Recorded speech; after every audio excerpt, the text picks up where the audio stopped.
Hey everybody, hey everybody, hey everybody, everybody, hey. Welcome to Pastor's Perspective, sponsored by Calvary Chapel, Costa, Mesa. My name is Brian Perez, and this is the program where we open up the phone lines every day from 3 to 4 p.m. Pacific time to get your questions about the Bible, the Christian faith, just about anything that's on your mind.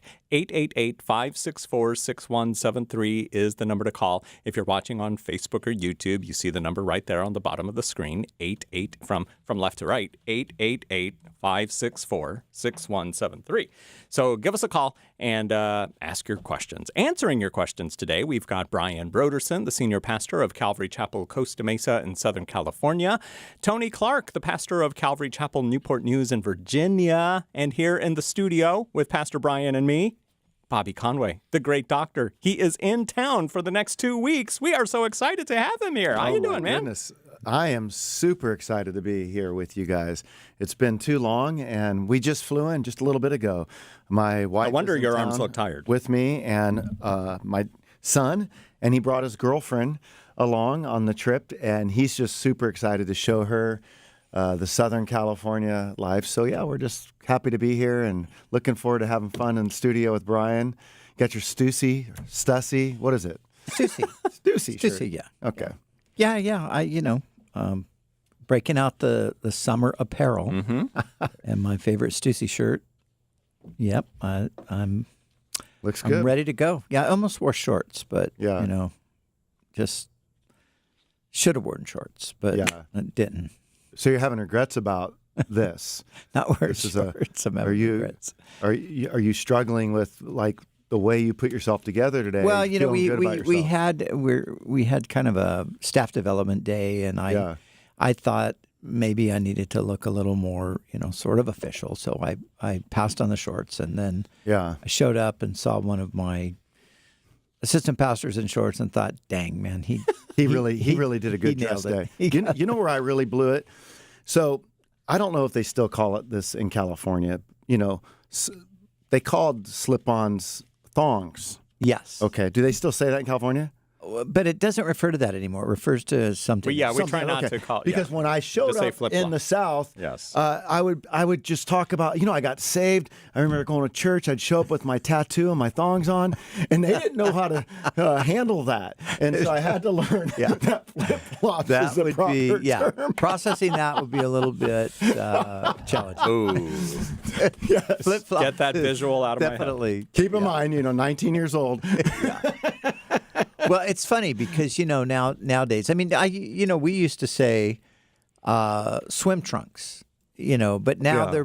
they're board shorts. I mean, They're board shorts, yeah. But even if you've never been on board, they're still board Yeah. shorts. Yeah, So, exactly. And that doesn't make sense. That doesn't make any But I mean, I literally, when I said that, I meant nothing by it. I mean, I Well, of was course. just speaking completely ignorant and just saying, Yeah. I showed up at church with my thongs. Yeah. And people would hear that in the South and they'd think, you've got to be kidding me. Yeah. We know yeah, I mean- California's weird, but that weird? But back when I was young, which was much longer ago than any of you, thongs were what you called them. I Yeah. mean, that's or some people called them beach walkers. Beach walkers. I've never Okay. heard that. Yeah. But you're I older haven't than either. us, so Yeah. But sandals, they were called sandals. Yeah, I remember that. Flip-flops, yeah. But thongs were common. And then, this other thing came along and kind of Kind of just hijacked it all, right? hijacked it all. Yeah. I don't know how that's a thong, but it is, The Inland Right. Empire used to call them toe chokers, from what I understand. chokers. Toe chokers. Oh, okay. Uh, Wow. In Hispanic culture, they were just chanclas. Everything, any kind of Yeah. put something on your foot was a chancla. So if you have a question today about, foot apparel, Footwear feel free to and- call us here at K-Wave. We'd love to.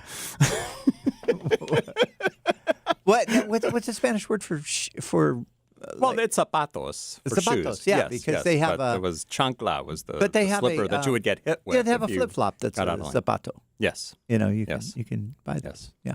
Tony, what kind of shoes are you wearing right now? Tony's wearing Air Jordans, I can tell you right now. I have some shoes on. Yeah. We were on our way home from Lancaster, Pennsylvania, seeing the play David, of the life of King David. and I didn't want to do the show in my car. So I stopped at my sister-in-law's house in Maryland and said, I'm going to do the show from my sister-in-law's house. Now, I said all that to say, Brian, I don't have access to the questions, so I'm just going blind right now. Okay. Yeah, so in Deuteronomy chapter 13, verse 7, Tony, we were... Oh, don't worry. Tony is the walking... That's right. Hey, now, Lancaster, Pennsylvania, did you go up to... Was that at the... there's a school up there, Lancaster School of the Bible, or what is it? There's a seminary kind of a thing up there. Yeah, it is. But this place is called Sight and Sound. Okay. And it's a place that they put on. We're talking about Broadway play kind of. Okay. Stories of the Bible. Oh, they're cool. They're all on the Bible. Yeah. We saw Noah, Jonah, Esther, and they just have done a fabulous job. Look like I'm frozen there. What's happening with that? No, you're not frozen here. Nope. You might be frozen there, but okay. No, you're I good. Just keep talking. Yeah, but we talking Broadway plays, real animals they have coming up on stage and going through the aisles. It's incredible. That's great. Incredible. Cool. Yeah. All right, so you're on your way home then, huh? On my way home, yeah, I didn't want to do it in the car. So I said, we're going to stop here. And we just stop in, and we probably stay overnight, leave at, as we used to say in the Marine Corps, 0:30 tomorrow morning. Swing by and say hi to John Jenkins. You're in his neck of the woods, huh? Yes. Normally, when I'm up here, I send him a text, say, hey, I'm down the street from you. He lives not that far from my sister-in-law. Okay. We're talking 10 minutes. Right. Yeah. And then when do you fly out here to be with us? Sunday. Yes. Very cool. Looking forward to that. That's for sure. The Calvary Global Network Conference happening next week. Yeah. Sunday through Wednesday, right? Sunday through Thursday. Sunday. I know it starts Sunday. It said it's Sunday night through, we'll finish it up Wednesday night. Yeah. But yeah. Mm-hmm. Yep. Pastors, church leaders, any of you that are not signed up yet, go on and get registered. Love to have you join us. It's going to be a great time. Conference.calvarychapel.com is where you can get registered. And you want to come and hear the Reverend Tony Clark, who's going to be preaching. The right Reverend from the right coast. Yeah. It's going to be good. Yes, it is. All right, so give us a call at 888-564-6173. You can also send us your questions using the messenger feature like David did. David in California wants to know if a Christian can follow Stoicism. Bobby, we'll throw that one at you. First of all, what is Stoicism? Yeah.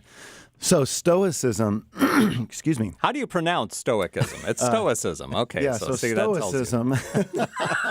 I was going to say Stoicism, but...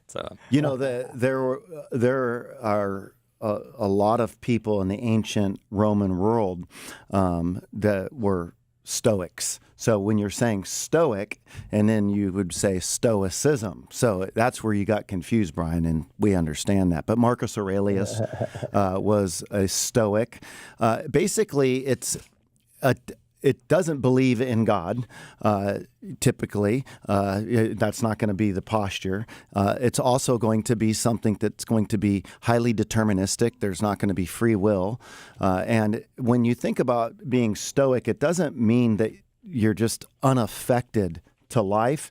There's this recognition that life is determined, and ultimately, you just have to make peace about the dance of life, because life is going to go the direction that life is going to go. And you want to be able to find a way to have an even posture about that. And so you're getting into just the emotional life a little bit as it relates to how do we deal with difficult problems when they emerge in our life. And every worldview has to have an answer for that. So some would say, if you're like a Hindu, the bad things that happen to us is a result of karma. So people are experiencing consequences from their past. And really what that does is that puts you in a hard place to be empathetic, because what you would see is this person just getting what they deserve. They're just desserts.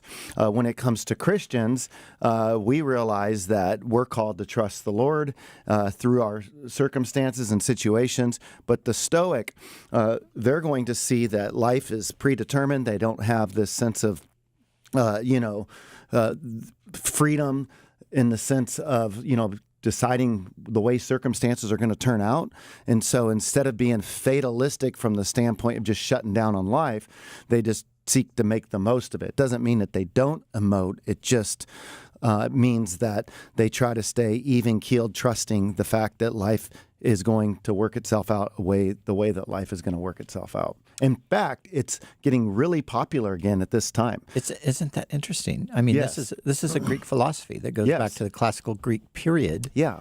And the New Testament mentions the Stoics and the Epicureans, and they were two different philosophical schools.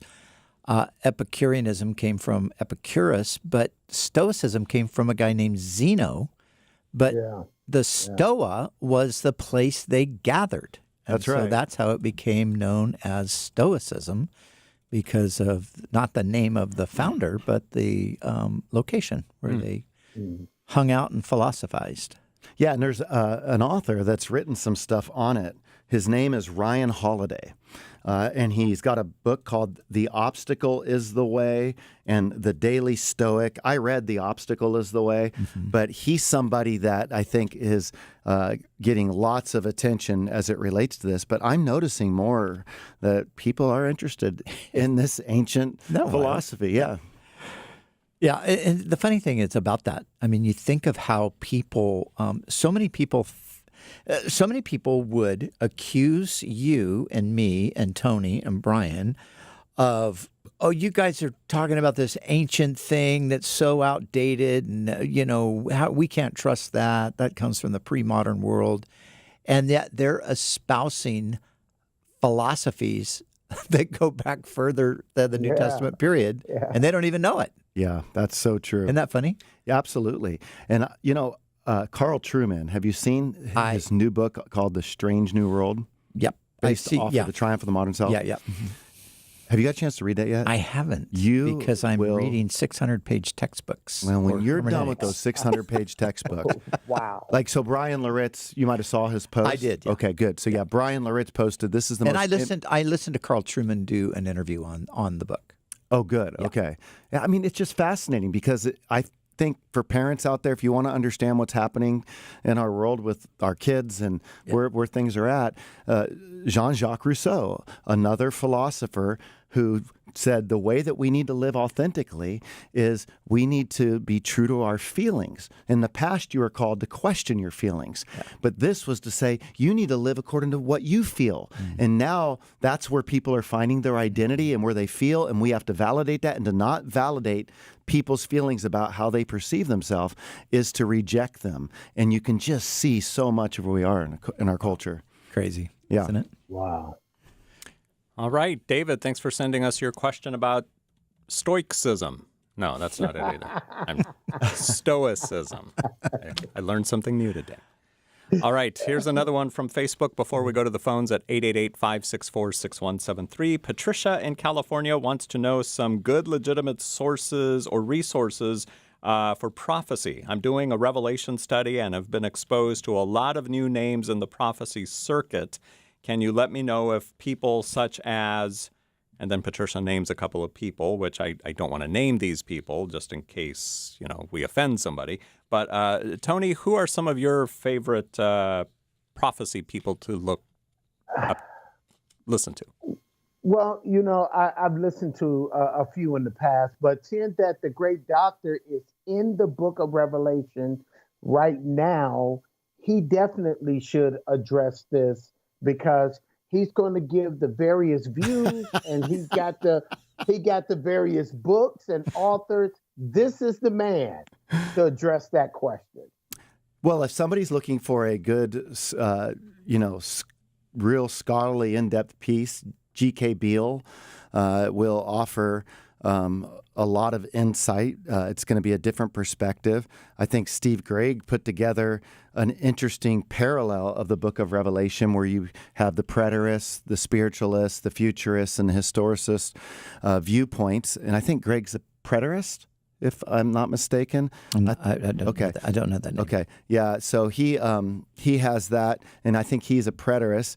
I think Michael Heiser will offer another perspective. So he's going to take a kind of a non-chronological look at Revelation, and he's going to be a futurist, but it's going to be an interesting perspective. Sounds like it. If you want to kind of have, John Walvoord or Darrell Bock, John Walvoord will be more of a classical dispensationalist. Darrell Bock will be a progressive dispensationalist. And then George Ladd is somebody that I'm enjoying, and so he's a historical pre-mill, and he has some interesting stuff. So those are just some of the, books that I'm playing with right now. What do you say, Tony?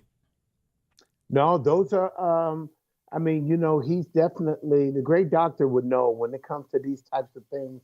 I'm more of a classical, kind of guy when it comes to, these types of things, especially when dealing with the book of Revelation and dealing with prophecy. I'm more of a classical pre-trib, pre-mill type of guy, and the people who hold on to that. That's where I will lean. A lot of the newer guys and the preterists and all that pre-wrath and all that kind of stuff.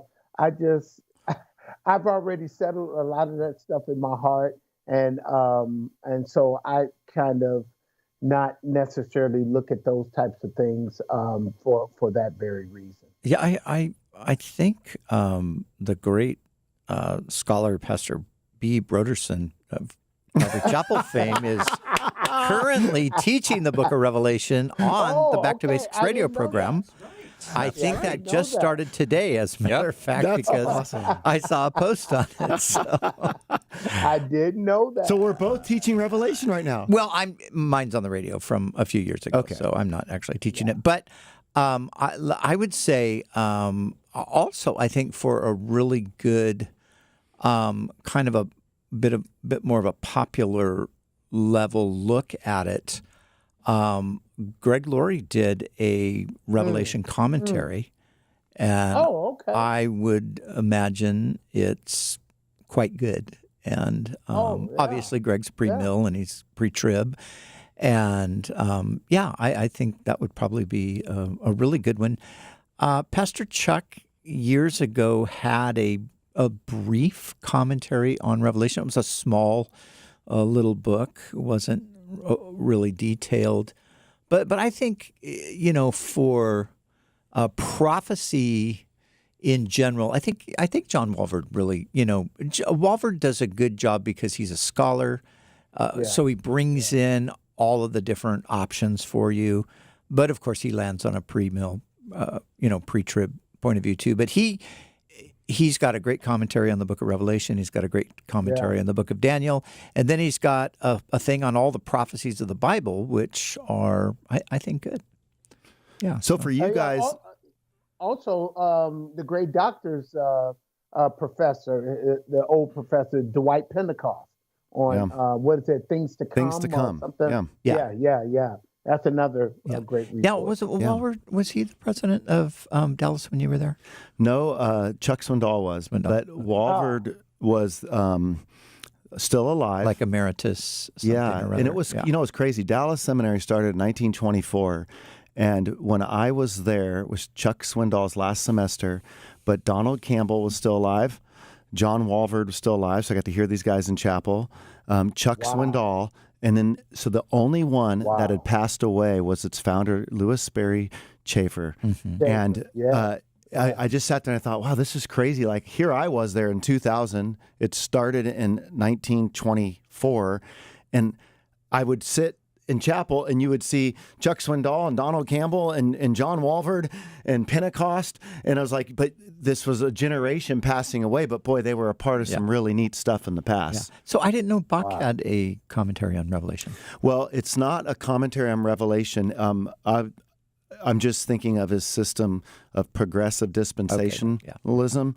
So he wrote a book called Progressive Dispensationalism with Craig Blazing that people might find helpful. For you guys, I guess maybe you guys could enlighten me. How are one of the things that's got me a little bit on the fence? So I mean, again, I'm a pre-mill guy. The part about the pre-trib piece with the post-trib piece, the part that I do feel that there's a strong argument of considering it's when you think about, when you go back in early church history, you have Justin Martyr, who would have saw the rapture and the second coming as one event, Irenaeus. And so I see some of the early church fathers, it seems like their belief would have been not to separate that out. And I know like the shepherd of Hermas, but that's kind of a debated piece. I'm struggling seeing it outside of something that really became a solidified system in the 19th century. And I know that's the common critique. It was the critique then, but I know you have thought through like, okay, that is a critique, but you still, does that make you think a little bit, go, man, those closest to the apostles didn't see a separation between that. Maybe, but they weren't that close to the apostles. I mean, they were, good 100 years later, right? I mean, most of them. But then you have like the Didache and 125. That would have been more of seeing it as one and the same event. So it's some of that just makes me a little bit slower. But I mean, again, this is the beautiful thing. And again, Brian, I commend you so much for this. You really do welcome various viewpoints, and it's like you don't split the church over this. It's like it's a sad that there's churches that we could split on. We believe he's coming again. It's just a timing question that we want to know. Yeah. Yeah, and again, I mean, there was a time in my life where I would actually, really argue right down to, we're going to get this thing solved. But I came to a point in life where I thought, okay, I don't really want to argue about that. So I don't. And when I come across, I mean, obviously there are many people who hold different views on eschatology.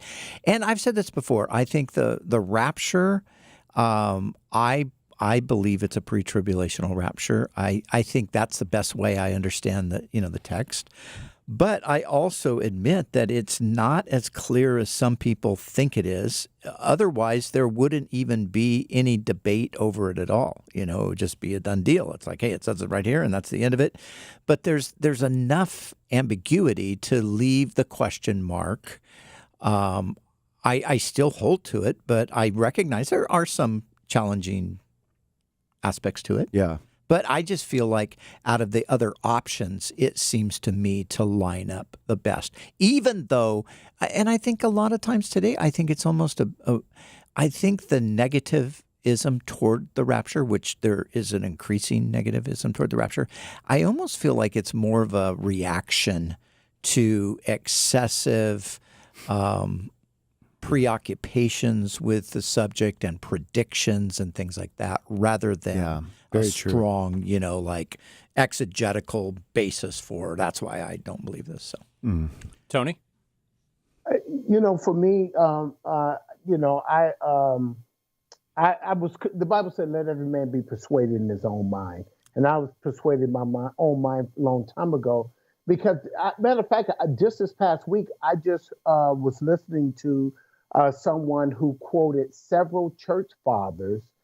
I forgot the name. Several church fathers and their writings of where they were leaning toward what we would call a pre-trib rapture.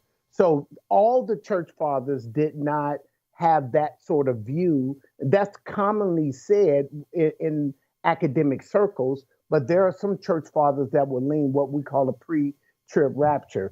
And on top of that, when you look at the two being separated, you have to separate it especially when you read verses that says, in the rapture, he is coming, for his saints. And the second coming, he's coming with his saints. He's coming for his bride. He's coming with his bride. And because of these sort of phrases, you have to say, okay, either the scriptures are confused or he's talking about two separate events. in the rapture, in the moment, in the twinkling of the eye. At the second coming, every eye will see him. So it forces us to separate the two events. And on top of that, one that we haven't thrown out before, the tribulation period is the 70th week of Daniel. If the church wasn't involved in the first 69 weeks, why would it be involved in the 70th week? And so it's a time of Jacob's trouble. The focus is back on Israel, and the church is out of the way, having a 7-year honeymoon with the Lord in heaven, so he can come back with his saints at the end of the seventh year. So we have these phrases there that forces us, in my humble opinion, to separate the two events that's called the rapture and the actual second coming, especially harpazo, the Greek word, to be snatched away. And the Latin word in the Latin Vulgate is raptures or raptuzo, where we get rapture from. So we have these clear things that's spoken of in 1 Thessalonians 4:13 through 18. So for me, these things are just too clear for me to say, yes, and very fine scholars believe in a post-trib rapture. And I'm like, okay, what's the purpose of that? To pop up when we coming right back down? Why don't I just wait for the Lord to come down here? Why I need to pop up and then come right back down? I just wait for you here. You coming right here. So these sort of things just don't make sense to me. So I know that there are fine scholars too that believe that, and I'm okay with that. I'm okay. I've learned to be okay with that. I feel like I know we wouldn't want to turn this. I mean, I would. It'd be fun. Look, next week. Yes. You guys can be right here in this studio. And we can just have Tony can sit right here. Yeah. You can sit there, and you can actually put your arms on the table. And we can you can arm wrestle this out. I mean, we can film it on YouTube. Well, it's not. I would have answers for all that, but it would be digress. But one statement I would say, as it relates to why going up and coming down, I mean, it is. I think it is a good argument that, like, when a king was coming back from battle, it was common for the people to go out to meet the king as the king was coming into town, and they would come back together. So you go out and then come back in, and that would be very common language. And I think that we're caught up, like we're caught up to meet our king who's coming, and then we come with him. So to me, I don't see a problem with that, the language being split. I'll just give you one more thing, and then we actually will move on to a real human that's calling with a question. So I would also put out there the absence of any references to the church from the end of Revelation 4 to Revelation 19. So, or at the end of 5. So Revelation 6 through the middle of 19, you have no references to the church on earth. Now, and you don't have a mention of the church in heaven in the same chapters either, though.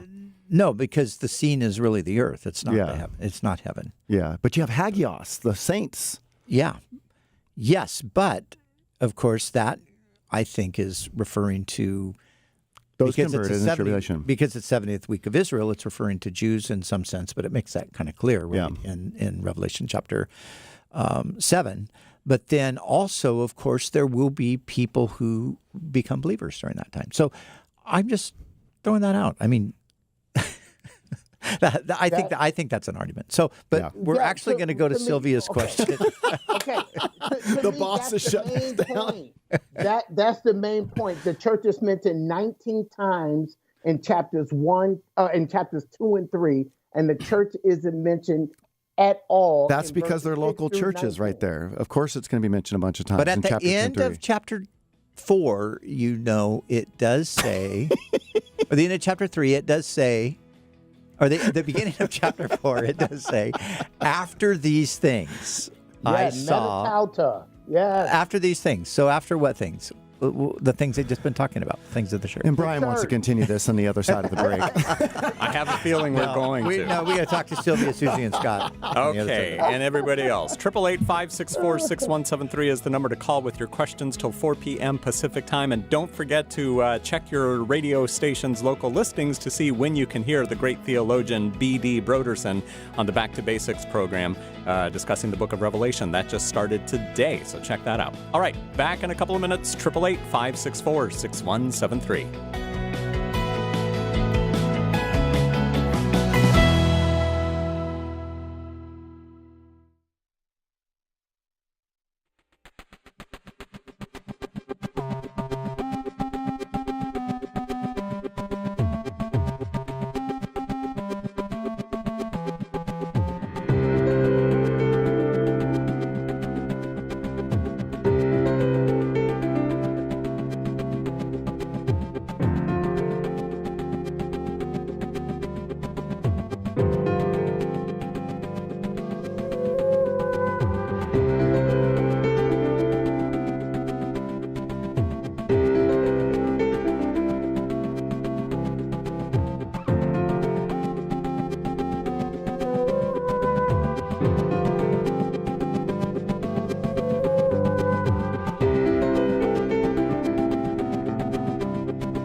We're back on Pastor's Perspective. 888-564-6173 is the number to call. 888-564-6173. I've got Brian Brodersen, Bobby Conway, both in the studio with me here in Southern California. Tony Clark is in Maryland right now, right? Maryland, is that where you said you were? Yeah. Tony's the pastor of Calvary Chapel, Newport News in Virginia. He will be here with us next week. Looking forward to that, of Can't course. wait. Yep. It's going to be great. It's the day Bobby and Tony. We can no longer say that never the twain shall meet. It's going to be a they will romance have day, met. man. Yes, I'm it looking is. forward Yes, it to is. seeing Tony. We're taking Yes. bets as to how long that hug is going to be. That's right. Man It's not going to be tug of war. It's going to be a hug of war. Yes, it is. Oh, I like that. I like that. Beautiful.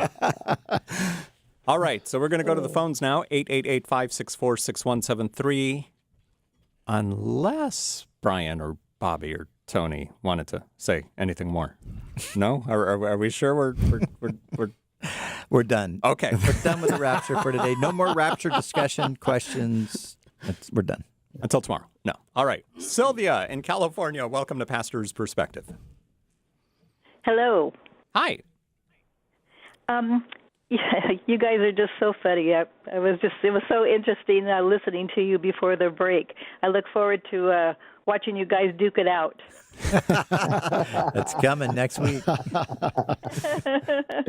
Okay, thank you for taking my call, pastors. My question is in Genesis 6.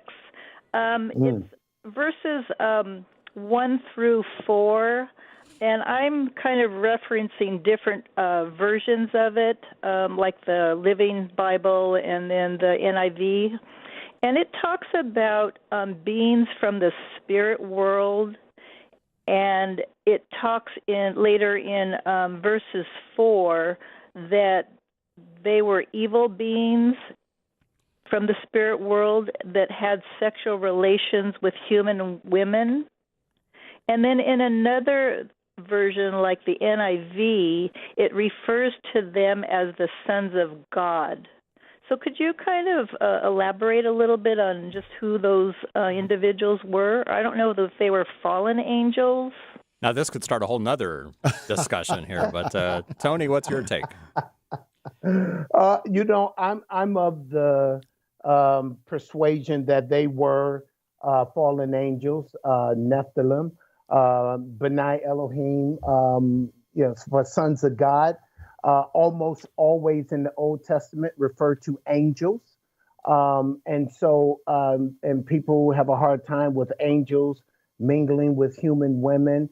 In Jude 6 and 2 Peter 2:4, it talks about angels who sinned or angels left their proper domain and went after strange flesh. Whatever it is that they would do to keep in line with being the angel, they left that and did what they did in Genesis 6. Satan was told in Genesis 3:15 that the seed of the woman was going to come and crush his head. And he said, no, that's not going to happen. So Satan tried to put a genetic virus into the human race to keep the seed of the woman from coming and crushing his head. So he had his boys mingle with human women and had these offspring that every civilization known to man has stories about what is taking place in Genesis 6.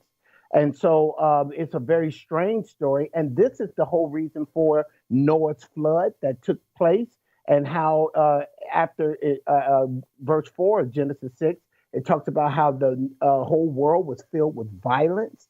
It was nothing but a violent world because of these monstrosities, these hybrids that was throughout the earth, men of renown.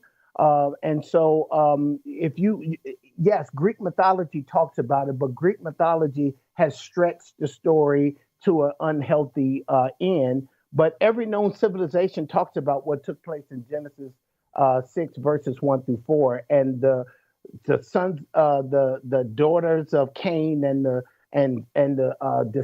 sons of Seth. That argument is to me doesn't have a real good leg to stand on, even though there are some fine scholars who hold to it. So I hold to that there were fallen angels that mingled with the daughters of men, and all kind of crazy stuff has taken place. And then they did it again after the flood, and then they were sent to a place in hell called Tartarus in the Greek language, which is a special compartment that 2 Peter 2:4 talks about. Dr. Bobby Conway. Yeah, I've went back and forth on that passage in Genesis 6. It's a very bizarre section of the Word of God. It's very hard for us to relate to. But the place where I'm currently landing is, I would agree with Tony. I read First Enoch, I don't know, about 3 months ago. And in reading that, I just found myself going, wow, this is really interesting. So here's an example where my tendency was to kind of want to lose the bizarre as much as possible. But reading First Enoch and then knowing, okay, well, Jude refers to Enoch, not as an inspired word, but there's obviously some helpful stuff there.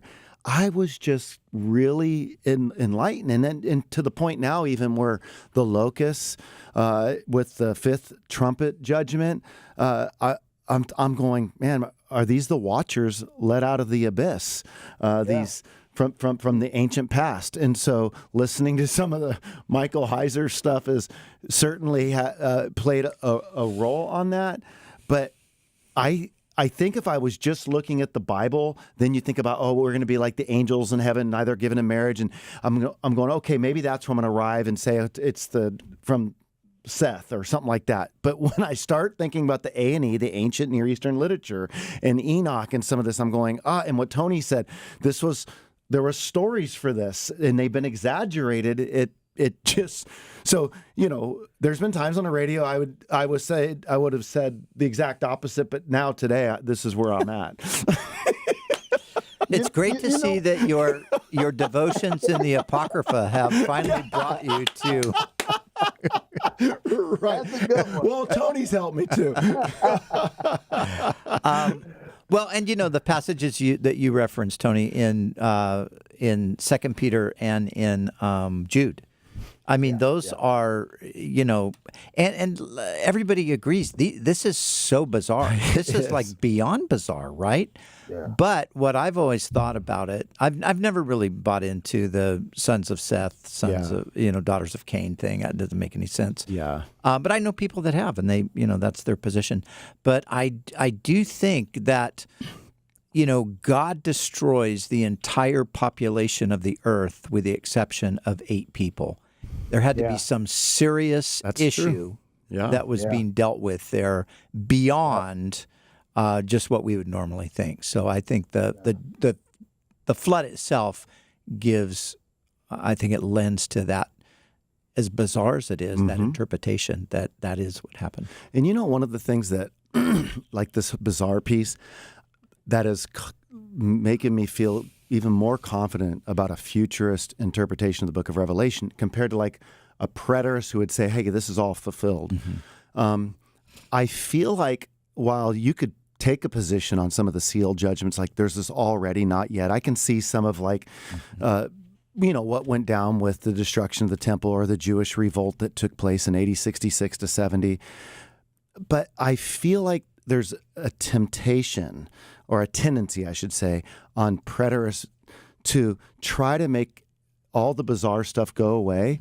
In a lot of ways, there's some similar stuff to what you see with the plagues in Egypt, and you would think like, well, if you were learning about the plagues like years before it was going to happen and they were being described, you would be trying to just naturalize all these things that are happening. And I'm going, so just because some of this stuff is bizarre, I think at times in our rationalistic culture, it's really irrational in a lot of ways too, but we almost want to like make people like, this is the danger of apologetics. The danger of apologetics is to try to give a rational reason for everything, and you just can't give a rational reason for a lot of the things in the Bible. There's stuff that just doesn't make sense, and we have to trust God with that.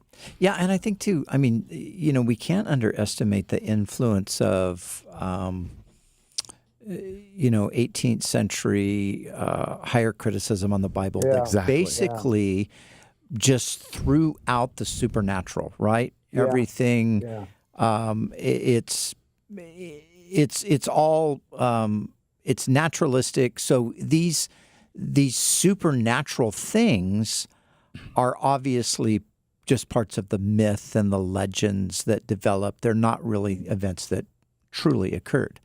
But that's the influence of higher criticism. And prior to that rise of that criticism, people might not have believed it, but they definitely thought that's what the biblical text was saying. It was saying that these were supernatural things. And so these guys try to naturalize everything. That's exactly right. Yeah. Tony? Because they, they have learned how to spiritualize the text. They can spiritualize away these miraculous things. And they have placed it where God fits nicely in a box, the box of their intellect. And everything that's in the Bible can be explained or explained away. And that was the danger or the result of the higher critics. They have become smarter than God. They become smarter than the Bible. And a lot of people have taken on that mindset today to try to explain away the bizarre, what we call the bizarre here, and try to explain it away, and it's a bizarre text, but it's something that we know took place. And you're right, the book of Enoch, that'd knock people off their rear end. If it's worth the read. I mean, now, would you recommend the book of Enoch to the average Christian? I mean, somebody who's not up on stage teaching the Bible or anything like that. For morning devotions, probably not. But no, for information. Maybe not for nighttime either. For information. Enough. I was just reading on the Apocrypha last night, and So there's the Apocrypha is the old, there are additional books that are contained in some versions of the Old Testament. So going back as far as the Septuagint, the Greek version of the Old Testament, it contained an additional, I think it's 12 total books, or 14, something like that. And so you have, just for example, you have the Maccabees, the first and second Maccabees. Well, everybody agrees that first Maccabees is a very clear historical account of what happened with Antiochus Epiphanes. Absolutely. So it's informative, and it can help you be informed on the day. You're just not looking to it for spiritual edification. Right. You're looking to it for, information on events at the time. In the same way, like we would look at Josephus, the first century Jewish historian, and be informed on his wars or Jewish history. Yeah. So nothing to look for. Go ahead, Don.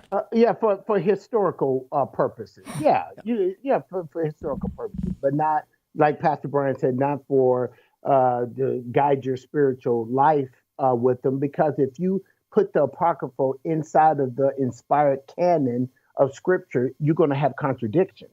Because in the Apocryphal, there's things like soul sleep and some other heretical type of teachings within prayers. The Apocryphal. Prayers for the dead are a big one. Yes. That's another big one. In Second Maccabees. But I was actually doing a workbook on this, and the author of the book was asking about the Apocrypha, and what do you think? Should it be or shouldn't it be? And what if it, what if somebody accepts the Apocrypha? Because the Roman Catholic Church and the Orthodox Church both accept the Apocrypha, right? And I said, well, I don't think it's going to harm you. As a matter of fact, I used to read the Apocrypha because when I got saved, I had a Catholic Bible. Yeah. And I read my Catholic Bible, and I read the Apocrypha, and I'll never forget, in the Apocrypha, in the Catholic, version of the Old Testament, Daniel has 14 chapters, not 12. And there's the story of Bel and the dragon. And I remember reading that. Well, not only do I remember reading it, but I remember talking to my saved friends about it. They're looking at me like, what the heck are you talking about? I'm going, that part in Daniel where it does that? I was a new Christian. I didn't know that actually that wasn't part of it, but it was part of my Bible. I only have to learn this many books now. This is great. As long as you weren't teaching on a Sunday morning. Turn to Daniel chapter 13. Everybody would know. What? Yeah. But with Enoch, him and Elijah, they're the two that didn't die. And when you read First Enoch and you go on this contemplation project and you think, wow, this is pretty cool if we're getting a window into what went down with Enoch. That's an interesting thought, like some of the things that he was shown. One of the things I love, when you hear quotes like by C.S. Lewis or they're just real famous quotes, and then you finally get around to it, and I don't know why I'm saying this because I'm ADD, but you finally get around and you read the book, and then you come across these quotes you've been hearing, and I just love that feeling, Right. I know, that's like every great C.S. Lewis quote is somewhere in Mere Christianity. You're reading Mere Christianity, go, oh my gosh, there it is. Good stuff. Sylvia, thanks for calling us with your question today on Pastor's Did Perspective. we even answer her question? I don't know. Let's find out. Sylvia, are you satisfied? Yes. Yes, I am, but I do have another quick question. Well, quick question's one thing. The real question is, can we give a quick answer? That's the real doubtful. thing. But what's your question? Yes, go ahead. I was wondering, only because I'm trying to get information for my cousin who is really searching for answers, and I was trying to get this question answered for him, so I think I'm going to be able to explain it. But he's been looking at a YouTube ministry, I guess, if you will, called Lion of Judah from Blackstone, Virginia. Have you ever heard of that? I haven't. No, I haven't heard of that. Yeah, there's so much stuff out there on YouTube. We can't keep track of it all. So the only program I watch on YouTube is 1 Minute of Politics. That's the only one worth watching. Is there anything else on YouTube? Didn't Rick Warren say that you kind of invented YouTube, or you were he He's the was king of being YouTube, really he owns there. YouTube, yeah. But you know what, though? Speaking of that point, I do miss those days when we were younger as Christians, before the world of YouTube, when everybody kind of knew who the authors were, the pastors were. Like, there's so much going on. It is hard to really keep up with all that's out there. I mean, it's just impossible. Yeah, I mean, I don't even know who hardly any YouTube people there are. Yeah, but the I other don't day, somehow on the TV, it was, that game they play. There's two teams that are like families. Family Feud? Is it Family Feud? Yeah, it must be Family Feud. But they've got the D'Amico family, I think, and then they got this other family, and my wife is going like, who are these people? And I said, honey, these are YouTube superstars. These are young people that make more money than Bill Gates a year as YouTube stars, or TikTok. They were TikTok famous, what a crazy world. It is just bizarre. Sylvia, thanks for your question. Looks like Susie hung up, so let's go to Scott in California. What did you want to know, Scott? Hello, God bless you, pastors. Perspective there. God bless you and your household and work you do for the Lord. Thank you, Scott. Thank you. My thoughts were, I wanted to know what your thoughts were in regards to the current administration with the current president and the former president, all that's being aired right now in the news there and all.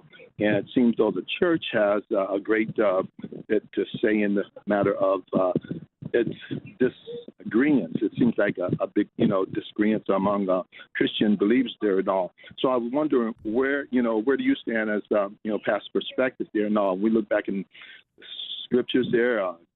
Israel wanted a king, and God gave them a king, and Saul was their choice. And until they saw the life of Saul, and God had moved him and placed who he wanted in the office there. So ultimately, God puts who he wants in the office there and all. And it's the people to follow the leadership which God has placed in office. I want to know where were your thoughts there and all, being that the church listens to you quite a bit, and would be really good to hear what your thoughts are. Brian? Well, I think that I think the church has really gotten too distracted with politics, and I think that this is a horrible time for the church because it's radically divided Christians all across the country, and amazingly, even in some other parts of the world. And now, people are no longer able to talk to each other or go to the same church or even be civil in some cases to others because of political positions. So a highly politicized culture is a dangerous culture. And if there's one people in the culture that should have, their feet firmly planted in the right place when it comes to this stuff, it should be Christians, because we serve another king. We don't serve Caesar ultimately. We serve King Jesus, and we're about his kingdom. We're about his politic. Whatever your political position or persuasion is, it's a real, I think one of the great challenges of the hour is to love your brother regardless of their political position. And I don't think many people are doing that very well these days. So it's a fight that we've got to win. We've got to win it by the grace of God. Yeah, we're in a tricky time right now. Since COVID happened, the church lost a lot of numbers, and there's many people that are trying to think through what the church really means to them. There's lots of people that are kind of anti-church. They think of it as institutionalized. But the reality is it's through our love for one another that the world will know that we are his disciples. And in order to show that love to one another, we have to be with one another. And to avoid one another and just do virtual church and, miss out on that, we're not going to have the opportunity to be that salt and light that God wants us to be. That said, I think that pastors should equip their congregations with understanding what the Bible would have to say as it relates to biblical ethics. And then when it comes time to voting, then we should do our best to kind of vote our values. But we need to be careful that we don't go and become, party aligned so much so that it looks like there's no difference between the church and a particular party. And for me, I try not to mention parties. I definitely will talk about the issues of our day, but I don't want to alienate people based on parties. I'd rather them have to just confront what the Word of God has to say on certain ethical issues, and then hope that through the Spirit and sanctification that they'll be more informed when it comes time to voting. But my guess is this. Unfortunately, with social media, the social media reads our algorithms for us. And basically, people are being reinforced in what they believe through algorithms.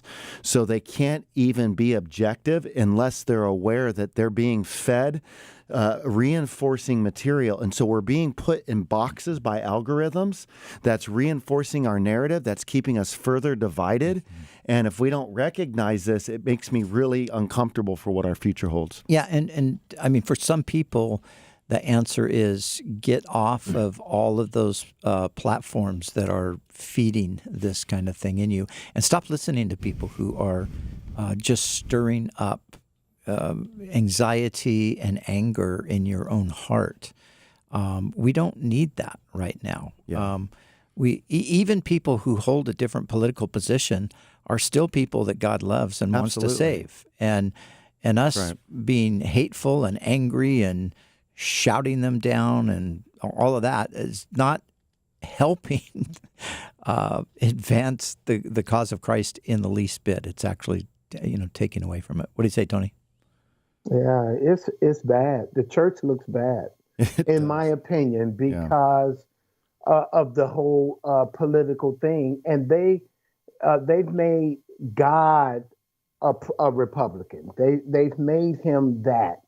And anyone who is outside of that or believe differently, you're right. They get shouted down. They get ostracized. They get, they get pushed away. And I'm like, where's the love in this? I thought if anybody, you said it, Pastor Brian, if anybody's feet should be firmly planted on the ground, it's us, Christians. But all we're known for is just yelling about certain things and these certain political things, and we are just yellers about this sort of thing, and we do not represent Jesus Christ at all. And it's a shame because we're supposed to be his bride, and we don't look anything like him, in my humble opinion. 20 seconds, Bobby. I would just encourage our audience to be aware that we are getting stuck in silos, and to allow yourself to pay attention to alternative perspectives, just so that you remain objective and stay informed. Go back and forth between different news stations, read different periodicals. Just be informed so that you're not living in a judgmental type box. Brian, 10 seconds. Okay, your time's up. I'm done. You're packing up. All right, that's all the time we have on today's program. Sorry that we couldn't get to all of your questions. We'll be back tomorrow from 3 to 4 p.m. Pacific time. For Brian Brodersen, Bobby Conway, and Tony Clark, I'm Brian Perez. Pastor's Perspective is sponsored by Calvary Chapel, Costa Mesa.